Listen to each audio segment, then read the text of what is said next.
ہماری جان کی حفاظت ذمہ داری، ہمارے مال کی ذمہ داری رب کے ذمے ہے کہ رب اس کی حفاظت کرے. لیکن جس چیز کے بدلے رب نے خریدا ہے وہ کیا ہے؟ جنت. اب جنت کی ذمہ داری ہے کہ ہم اس کی حفاظت کریں. اب دنیا میں ہم جیسے اعمال کریں گے، جیسی زندگی گزاریں گے، اسی سے پتہ چل جائے گا کہ ہم نے اپنے جنت کی حفاظت کتنی کی ہے. ہم نے اپنے جنت کو بچا لیا ہے یا برباد کر دیا ہے، یہ ہمارے اوپر ہے. کیونکہ رب نے تو خرید لیا نا ہماری جان اور مال کو، اور بدلہ بھی دے دیا جنت.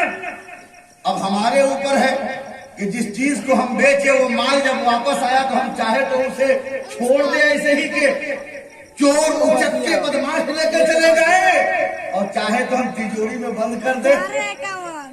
تو اگر جنت کو بچانا ہے تو ایمان کی حفاظت ضروری ہے. جنت کو بچانا ہے تو بزرگان دین کی صحبت ضروری ہے. جنت کو بچانی ہے تو علماء کی صحبت ضروری ہے. جنت کو بچانی ہے تو اماموں سے قربت ضروری ہے. کیونکہ اگر امام سے آپ قریب نہیں ہو رہے ہیں تو میں آپ کو سمجھانے نہیں آؤں گا گوپال گنج سے. عام طور پہ آج کل لوگوں کا رجحان یہ ہو گیا ہے کہ وہ امام صاحب کو نیگلیکٹ کر کے چلتے ہیں. سمجھتے ہیں گھر کے مرغی دار برابر اپنے ہی نہیں رہا، 12 بجے رات میں ہوتا ہے تو اٹھا لیں گے انہیں. آپ کو معلوم ہے جنید بغدادی رضی اللہ تبارک و تعالیٰ سے مرید گیا تھا جانچنے کے لیے کہ دیکھے کہ یہ ولی ہے کہ نہیں. بہت دن رہا، کہا حضور میں جا رہا ہوں، اجازت دی جائے. اللہ کے ولی کی 4 آنکھیں ہوتی ہیں نا، جو اسے ظاہر دیکھتے ہیں، جو اسے باطن دیکھتے ہیں.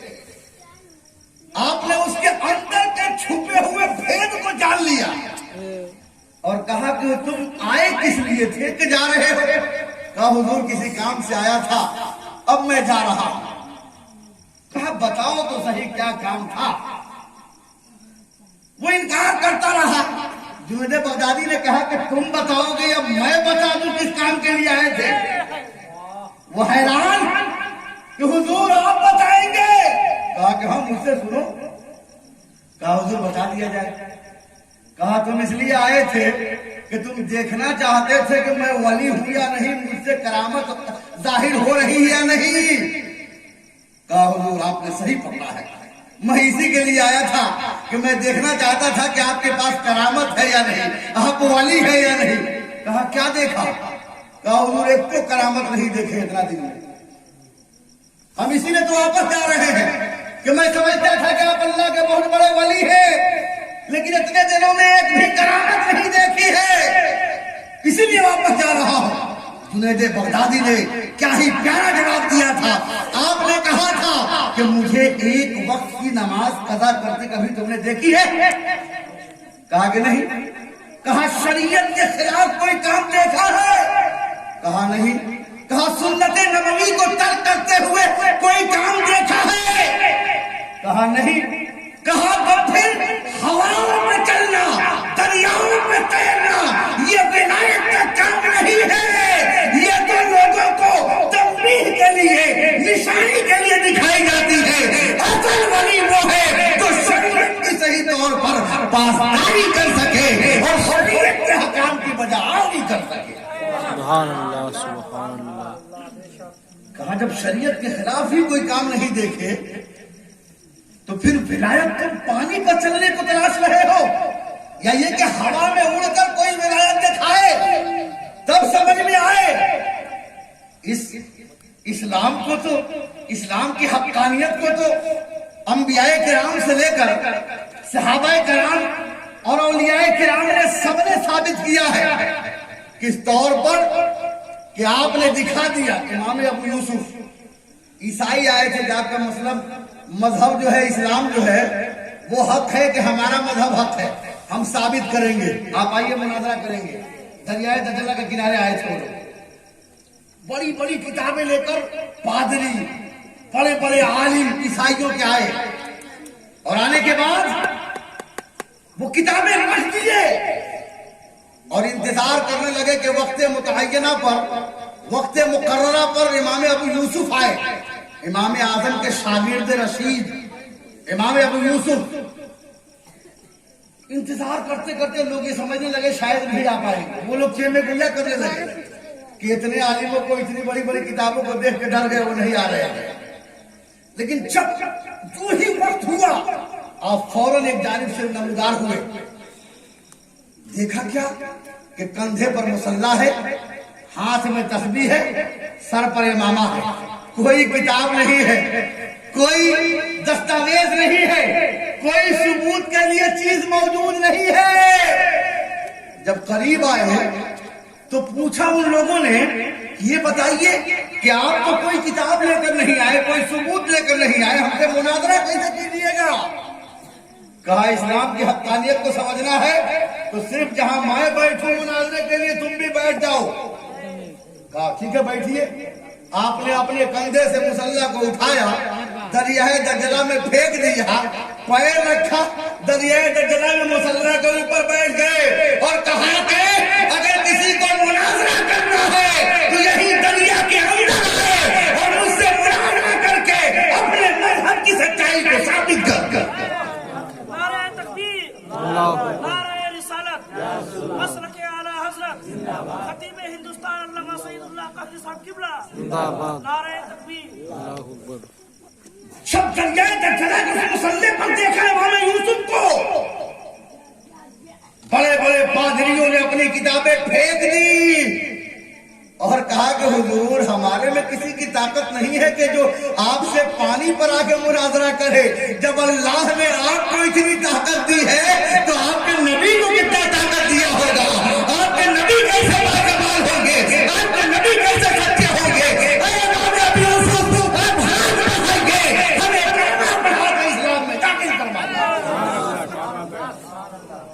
یہ ہے اسلام کی حقانیت کہ اسلام کی حقانیت کو ثابت کرنے کے لیے, اللہ کی قدرت کو ظاہر کرنے کے لیے معجزہ کا ظہور یا کرامت کا ظہور ہوتا ہے. ورنہ اصل کرامت تو یہی ہے کہ کوئی شریعت پر پابند ہو جائے, پنج وقتہ باجماعت دل سے نمازی ہو جائے. بڑے بڑے عالموں کو آپ نے دیکھا ہوگا, پوری رات تقریر ہوتی ہے اور تقریر کرنے کے بعد وہ بھی سو رہے اور عوام کو بھی سلا دیے. اسی لیے میں اس کے خلاف ہوں, بلکہ بہت اچھے اچھے لوگ بھی اس کے خلاف ہیں کہ 4 بجے بھور تک تقریر ہو. نہیں, عرس رضوی اعلیٰ حضرت کا عرس 2 بجے رات میں ختم ہو جاتا ہے ہر سال. 9 سال تک میں وہاں رہا ہوں.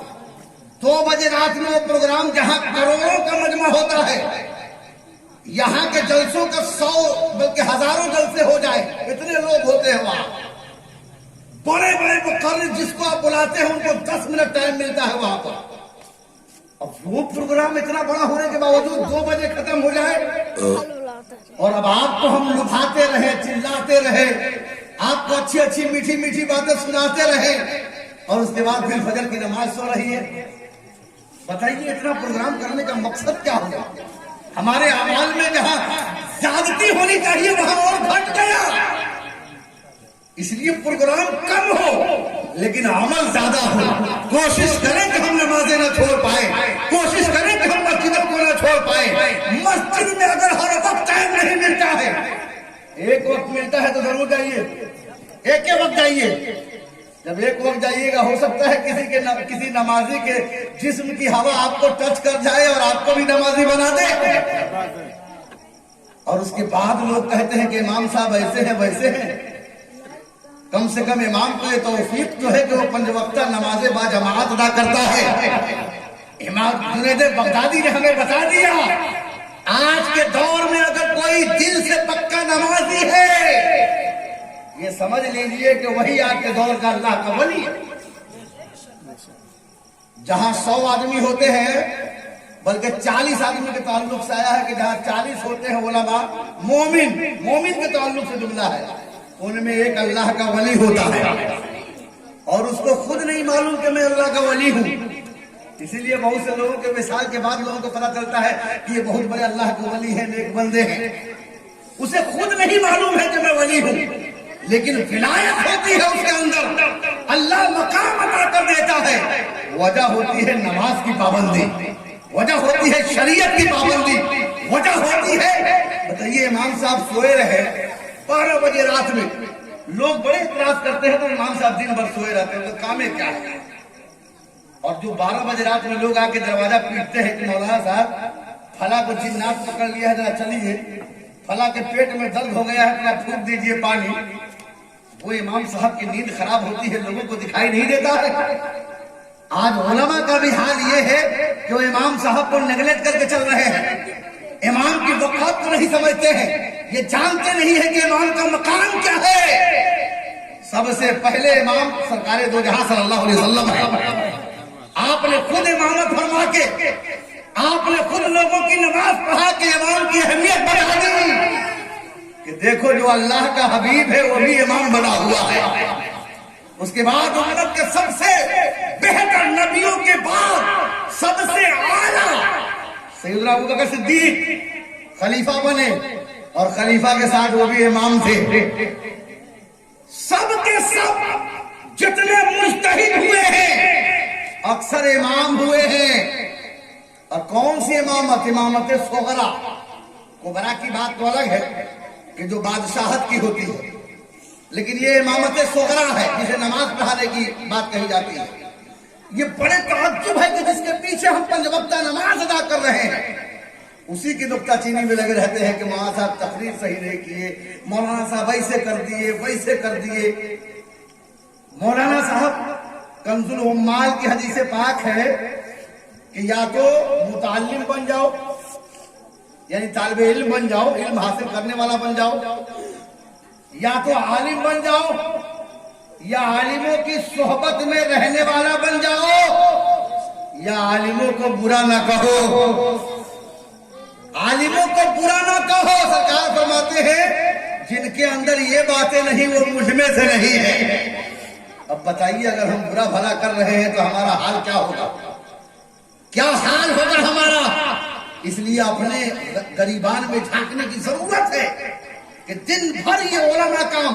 اللہ کی توفیق کو دیکھیے, پورے لاک ڈاؤن میں لوگ مسجد تک جانے کی اجازت نہیں تھی, کوئی آدمی مسجد میں بھی نہیں جا سکتا تھا. توفیق الہی دیکھیے, رب کا کرم دیکھیے کہ ہر مسجد کا امام جماعت کے ساتھ مسجد میں نماز پڑھ رہا تھا. جہاں کسی کو بھی اجازت نہیں, بڑے بڑے مفتیان کرام بھی اپنے گھروں میں نماز پڑھ رہے تھے. اس وقت بھی اللہ کی توفیق دیکھیے کہ اللہ اپنے گھر میں امام سے نماز پڑھا رہا تھا. چاہے 2 ہی آدمی پڑھے لیکن امام اس گھر میں پڑھتا رہا ہے نماز. یہ کم توفیق ہے. آپ اماموں کے کیچڑ اچھالنے میں لوگ لگے ہوئے ہیں. وہ باعمل عالموں کی بھی بات ہے. بے عمل عالم کہ جو تقریریں تو خوب کرتے ہیں لیکن ان کے اندر خود عمل نہیں ہے. ان کے اندر خود عمل نہ ہونے کی بنیاد پر وہ سمجھتے ہیں کہ ہم ہی بے تاج بادشاہ ہیں, وہ سمجھتے ہیں کہ ہم ہی سب کچھ ہیں. یاد رکھیے جس کے اندر شریعت کی پاسداری نہیں ہے, جس کے اندر عمل نہیں ہے, وہ عالم ہوتے ہوئے بھی کل میدان محشر میں گھسیٹ کر منہ کے بل جہنم میں ڈال دیا جائے گا. اور یہ جو فضیلتیں ہیں نا, ایک عالم اپنے خاندان کے 10-10 7 خاندان کے لوگوں کی بخشش کروائے گا, یہ باعمل عالموں کے لیے ہے, بے عمل عالموں کے لیے نہیں ہے. بے عمل عالموں کے تعلق سے قرآن میں ارشاد ہے کہ ان کی مثال اس گدھے کی طرح ہے. بے عمل عالموں کی مثال اس گدھے کی طرح ہے کہ جس کے پیٹھ پر کتابوں کا دفتر لگا ہوا ہے اور اسے پتہ ہی نہیں ہے کہ میرے پیٹھ پر کتاب ہے یا لکڑی کا گٹر, اس کو خود پتہ نہیں ہے. اسی لیے عمل کرنے والے متقی پرہیزگار عالموں کو بلائیے, ان کی باتیں اثر انداز ہوگی. وہ جب کچھ کہیں گے تو ان کی باتیں دل تک اترے گی. اسی لیے انہیں بلائیے اور ان سے تقریریں سنیے. میں دعا کرتا ہوں کہ اللہ آپ کی خدمت کو قبول فرمائے, آپ کے اندر علماء کی محبت عطا فرمائے, علماء سے قربت عطا فرمائے. کل میدان محشر میں یہ علماء کام آنے والے ہیں. جب جنتی جنت میں اور جہنمی جہنم میں جائیں گے نا تو حدیث پاک میں ہے ایک جہنمی ایک جنتی کو دیکھے گا جو جنت کے لائن میں لگا ہوگا، ایک عالم کو دیکھے گا، کون؟ جہنم کے لائن میں لگنے والا، اور پتہ ہے کیا کہے گا؟ اما تعریفنی، کیا آپ مجھے پہچان رہے ہو؟ اما تعریفنی، کیا آپ مجھے پہچان رہے ہو؟ ابھی وہ عالم کچھ سوچیں گے نا تو خود ہی اپنا انٹروڈکشن کرائے گا اور کہے گا انا الذی سقیتک شربتا، میں وہی ہوں جس نے آپ کو دنیا میں پانی پلایا تھا۔ آپ جا رہے ہیں جنت میں، میں جا رہا ہوں جہنم میں، میں نے آپ کو دنیا میں پانی پلایا تھا۔ دوسرا دوسرے کو عالم کو دیکھے گا، کہے گا حضور مجھے پہچان رہے ہیں، میں وہی ہوں جس نے آپ کو وضو کے لیے پانی دیا تھا۔ دوسرا کہے گا کھانا کھلایا تھا، آپ کی عزت و توقیر کی تھی۔ وہ عالم رب کی بارگاہ میں فریاد کریں گے، رب یہ دہائی دے رہے ہیں، میں کیا کروں؟ رب کی رحمت جوش میں آئے گی اور رب فرمائے گا اے عالم دین، ان لوگوں کے ہاتھ کو پکڑ لو اور انہیں بھی ساتھ میں اپنے ساتھ جنت میں داخل کر دو۔ نعرہ تکبیر، نعرہ رسالت، اصلاح معاشرہ کانفرنس، علامہ سعید اللہ صاحب قبلہ، نعرہ تکبیر، نعرہ رسالت۔ کہا جائے گا کہ انہیں بھی جنت میں داخل کر لو۔ یہ علماء کی صحبت کی برکت ہے، علماء کی خدمت کی برکت ہے، جو ہمیں دنیا میں بھی کامیاب کر رہی ہے اور میدان محشر میں بھی کامیاب کر رہی ہے۔ آج جو ہم اللہ کے عذاب سے بچے ہوئے، آقا کونین کی رحمت ہے نا کہ ڈائریکٹ عذاب نہیں آ رہا ہے، لیکن جو ہمارے گاؤں میں آس پاس پریشانیاں نہیں آ رہی ہے، اس کے سبب بھی علماء ہیں۔ اللہ علماء کے بدولت لوگوں سے مصیبتوں کو دور فرما دیتا ہے۔ ابھی میں پڑھ رہا تھا کہ کچھ لوگ سفر میں جا رہے تھے اور سفر میں جب تشریف لے گئے تو اچانک بارش ہونے لگی، وہ سب کے سب ایک گھر میں چھپ گئے، ایک کھوہ میں جا کے چھپ گئے وہاں، اور کھوہ میں چھپنے کے بعد اور تیز بارش ہو گئی، بار بار بجلی کڑکتی تھی اور ایسا لگتا تھا کہ اب گر جائے گی، پھر واپس چلی جاتی۔ ان 10 نے مشورہ کیا، ایسا لگ رہا ہے کہ اس میں کوئی گنہگار ہے جس کی وجہ سے یہ بجلی جو ہے آ رہی ہے اور گر رہی ہے۔ ایسا کرو کہ ایک ایک کر کے سب باہر نکلو، جو گنہگار ہوگا، جو بدکار ہوگا، بجلی آئے گی گرائے گی، وہی مر جائے گا، باقی لوگ تو بچ جائیں گے۔ ایک ایک کو نکالنے لگے، ایک آدمی نکلا، باہر گیا، بجلی آئی لیکن قریب نہیں آئی، نہیں گری، وہ واپس آ گیا۔ پھر دوسرا تیسرا ایسے کر کے 9 چلے گئے، بجلی آتی گئی اور واپس چلی گئی، گری نہیں۔ اب ایک جو بچ گیا لاسٹ میں کہا تم ہی سب سے بدکار ہو، تمہاری وجہ سے بجلی ابھی آ رہی ہے لیکن گر نہیں رہی ہے، اور ہو سکتا ہے گرے ہمیں پولیس تو نابود کر دے، جلدی سے نکلو باہر۔ وہ کہہ رہا میں نہیں جاؤں گا، اسے بھی ڈر ہونے لگا کہ ایسا نہیں کہ میں ہی تو نہیں ہوں، وہ کہا میں نہیں جاؤں گا۔ ان 9 نے زبردستی کر کے پکڑا اور اسے باہر ڈال دیا، پھینک دیا۔ جو ہی وہ باہر گیا اچانک بجلی آئی اسی گھر پر، 9 کو جلا کے راکھ کر دیا، 9 کو جلا کے راکھ کر دیا۔ اس سے پتا چلا کہ وہ ایک تھا جس کی وجہ سے 9 بچے ہوئے تھے، اگر وہ ہوتا تو یہ سب کے سب محفوظ رہ جاتے۔ اس ایک کی وجہ سے اسی کو برا سمجھ لیا۔ آج حال یہی اماموں کا ہے، لوگ اسی کو برا سمجھ کے اپنے آپ کو سمجھتے ہم ہی سب ہے۔ ارے اللہ کا کرم ہے کہ اماموں کی وجہ سے اللہ پریشانیوں سے دور رکھا ہے۔ امام صاحب جمعہ کو دعا کرتے ہیں، اللہ اس دعا کے طفیل، لوگوں کے آمین کے طفیل، لوگوں کی پریشانی کو دور فرماتا ہے۔ اور آج ہمیں ان کی قدر نہیں ہے، اللہ توفیق بخشے کہ ہم ان کی قدر کریں۔ میرے بھائیوں، ضرورت اس بات کی ہے کہ ہم ان چیزوں کی طرف توجہ دیں، غور و فکر کریں، اور خاص طور پہ ان عالموں کو بلائیں، ان عالموں سے تقریر کرائیں جو پابند شرع ہو، جو خود نماز پڑھتا ہو، جو شریعت کی پاسداری کرتا ہو۔ اگر شریعت کا پابند نہیں ہے تو اس کی تقریروں کا حال بھی ویسا ہی ہو جائے گا، اس میں اثر نہیں رہے گی۔ بڑھیا گئی تھی نا، اور کیا کہا تھا، ایک بڑھیا گئی ایک گرو کے پاس، کہا کہ حضور